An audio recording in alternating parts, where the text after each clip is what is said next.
If it's not written, it doesn't exist. She could have saved herself a lot of trouble, not to talk about money. Never make your timeline a priority when sourcing products from China. I do promise you one thing. This will be the end result. You will get scammed. The factories are not warehouses. I'm going to say that one more time. Factories are not warehouses. If anything is going to get sped up, it's how quickly you get scammed. When I talk about sourcing product from China the right way without getting scammed, it's as real as it gets.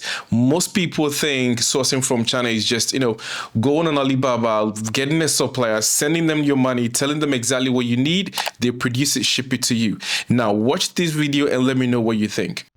So they convinced me that I had to order the 40,000 units if I wanted to do it, and that they would stock and store these products overseas in China in their factory for me, and then I could just drip feed it back to Australia as I needed it. Being naive and the first time having an actual product-based business, I was in a hurry, I had short timelines, and I stupidly said yes and paid the money. So this is where and how I ended up spending $10,000 on product in China. So none of my tan is from China. All of my tan is based in Sydney and sourced from Australian products and European DHA. But my accessories and my packaging come from China, like most things. This is where the story starts. So I sourced it over there and they were going to strip feed it to me as I needed it. So that's where we were at until 2025. Many people dealing with China do not understand this reality. Every time they hear scam, they think it's just, middleman trying to make money off of their product purchase. This is not correct. This is exactly the problem. A lot of people fall into this category because their understanding of sourcing products is just, you pay money and then you get what you want. It doesn't work like that. If it was that easy, there wouldn't be companies establishing representative offices and working with, third-party companies to work and check their products for them. And then the worst part is a lot of people end up blaming the entire Chinese manufacturing industry for being bad or being scammers.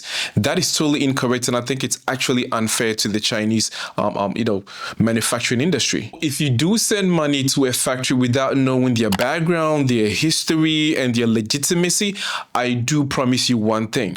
This will be the end result. You will get scammed. Most first-time buyers, they always think, or they do take the factory's confidence as being market proof. They do think, okay, this is what the factory does on a daily basis, right? They're a factory, they produce stuff. So of course they must be right. They must know what they're doing. Whatever they're telling me, I'm pretty sure this is how they deal with all the other clients.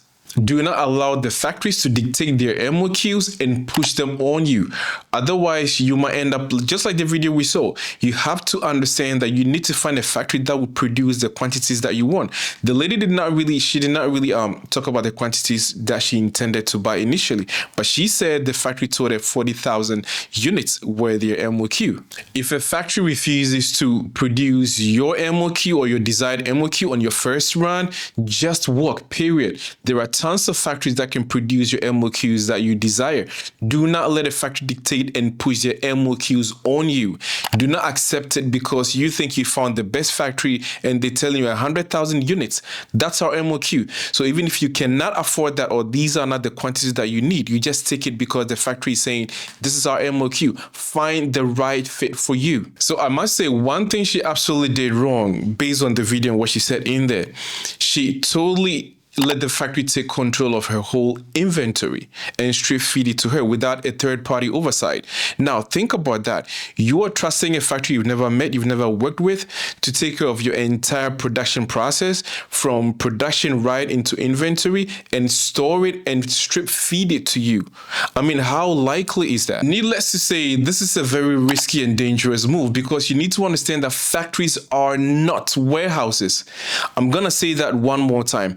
Factories are not warehouses. So this is what happens when you decide to give full control to your factory. I mean, from production to inventory to them strip feeding it to you. Three things happen if you decide to give total control of your product or your production process to the factory.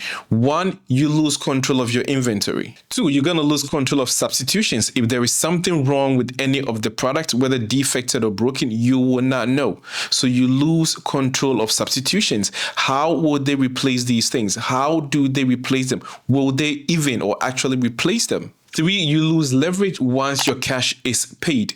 After you send your money to the factory, you lose all leverage. That's the only thing that gives you leverage over the factory. Do not pay them 100% upfront or you lose total leverage. Another thing I did notice from the video is she paid in full without any terms whatsoever. And then one of the biggest mistakes a lot of clients do make, that I do tell my clients all the time, is never make your timeline a priority when sourcing products from China. What it does is it puts a lot of pressure on the factory and they do not do their best work.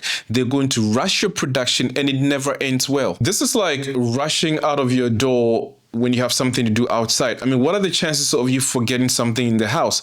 It's almost certain you're going to forget something. Whenever you're in a rush to leave the house, you almost forget something in the house. This is exactly what happens with the Chinese factories. If you make timelines your priority when you are ordering something, believe me, they're going to forget to do something right. And usually most buyers, or first-time buyers actually, they think paying ahead of time or paying very quickly because they're in a hurry to receive the product is going to speed up things. I bet you it's not going to speed up anything. If anything is going to get sped up, it's how quickly you get scammed. Timeline should never be a priority when ordering product, especially if it's your first time ordering from China. Because after payment, your urgency means nothing to the factory. Now, the next thing I noticed wrong with that picture or the way she went about sourcing her product is trusting the factory's verbal assurances. That is a total no-no. Everything you do, everything you discuss should be put on paper, should be documented. Listen, factories deal with you according to your language relationship. If you sound like a rookie, they will deal with you as such. So questions like, can you store my products for me, or can you strip feed them for me whenever I need them? Of course, they're going to say yes, because they want to lock down the cash. But this is the quickest way for you to get scammed. In the head of the factory or whoever you're talking to, they're not a storage facility. They're not a warehouse. Why are you asking them to store your products for you? Even if everything is put into writing and you're still not sure, get a third-party agent on the ground in China. Let them verify everything in real time for you. So think about the alternative. If she had used a third-party agent in China, she could have saved herself a lot of trouble, not to talk about money. So let's get to the good part. These are a couple of things I felt like she could have done to avoid some of these things she went through. Don't always look for big factories. It's not the only way to go. There are smaller factories that are legit that can produce your desired quantities as well. Secondly, look for third-party logistics providers or sourcing agents on the ground in China that can help you secure storage spaces or facilities and also manage quality control inspections on your behalf. Every discussion, every agreement must include 3 things. 1, it has to include a pro forma invoice, penalty clauses, and production agreement. If it's not written, it doesn't exist.